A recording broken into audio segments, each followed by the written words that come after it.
A Chinese blockade. A million Southeast Asians trapped. In a simulated game of war, nothing moved, until Singapore stepped in. Project Starlight cast a long shadow, and unofficial ties lit the only exit. In the next Taiwan crisis, will quiet diplomacy outpace loud alliances?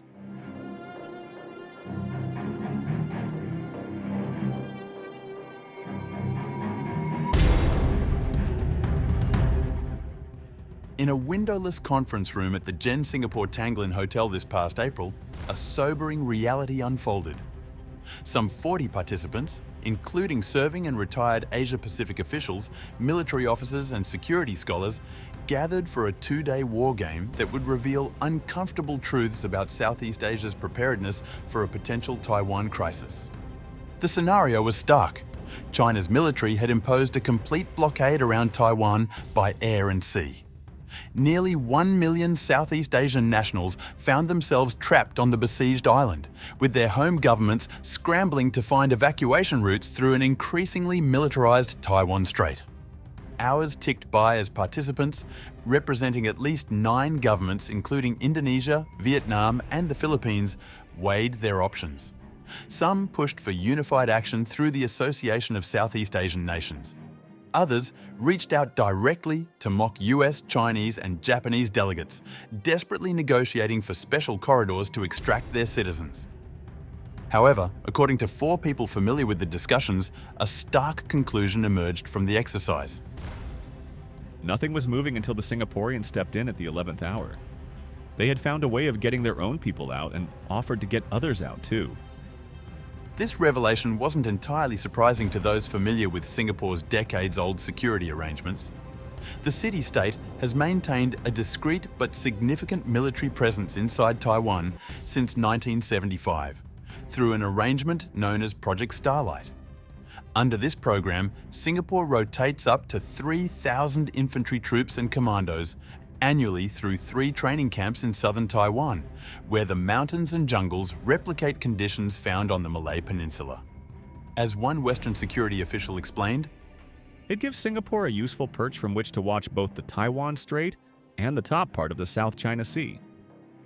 The exercise, organised by the London-based International Institute for Strategic Studies, comes at a particularly tense moment in cross-strait relations.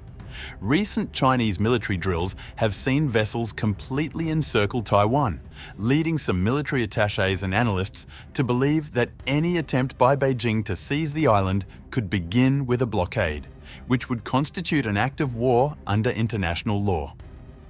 Just weeks after the simulation concluded, US Defense Secretary Pete Hegseth declared at a Singapore security conference that the threat of China using force to take Taiwan was imminent, citing intensifying air and naval operations by the People's Liberation Army around the island. Chinese officials quickly pushed back against such characterizations. The Chinese embassy in Singapore dismissed Hegseth's speech as being steeped in provocations and instigation, while Beijing's foreign ministry reiterated that Beijing has always resolutely opposed countries with whom it has diplomatic relations, having any form of official relations with the Taiwan region, including military dialogue and cooperation.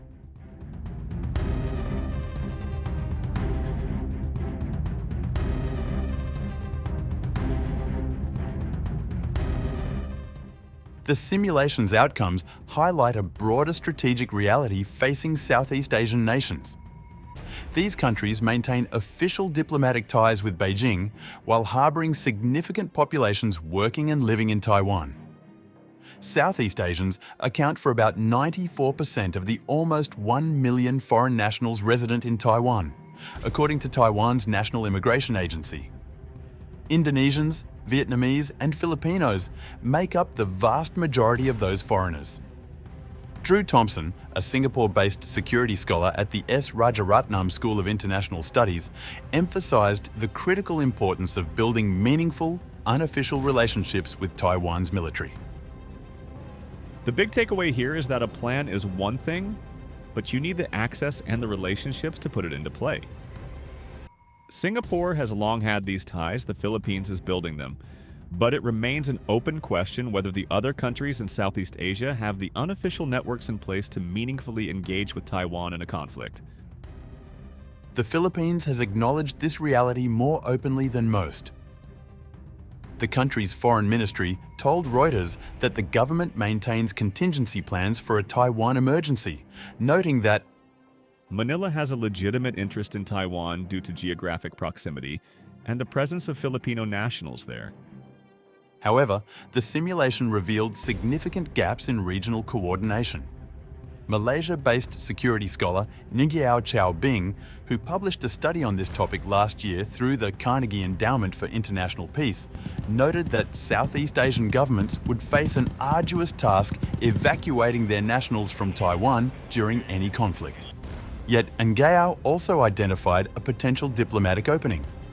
Beijing, he argued, has clear incentives to ensure that most, if not all, ASEAN members remain neutral during any Taiwan crisis.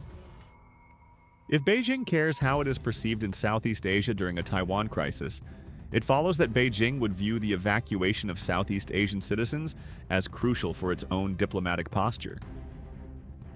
The exercise ended before participants could explore how Singapore might negotiate safe passage through a Chinese blockade, or the precise mechanics of such an evacuation. But the simulation's central message was unmistakable.